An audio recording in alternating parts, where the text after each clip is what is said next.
lot of attention is being driven to NPR. NPR was on the Hill, the top leaders of PBS and NPR, in a subcommittee hearing in which they were grilled on whether or not their money is being spent effectively. Now, we can talk about all that stuff, and I'm sure there's going to be highlights that have trickled through the various shows day to day and probably into tomorrow, but I want to outline how NPR makes its money.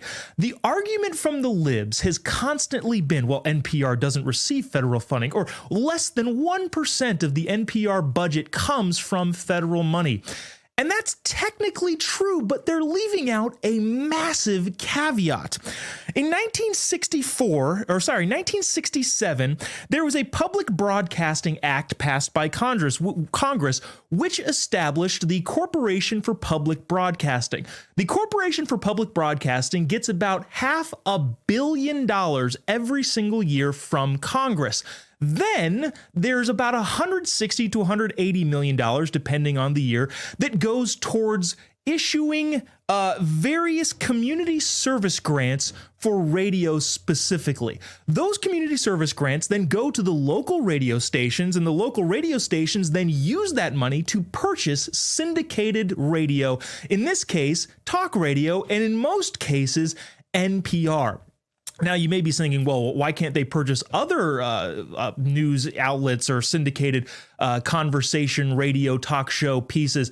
Well, they can't, because by default, it has to be, according to the Corporation for Public Broadcasting guidelines, nonpartisan or educational, and happens to be that NPR falls in that category.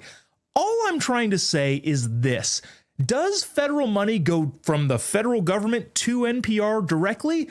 Not exactly. No, instead, they issue grants through the Corporation of Public Broadcasting that goes to the local radio stations. The local radio stations then circulate that money back to NPR. So the people that are saying, well, NPR doesn't receive government funding, it's less than 1%.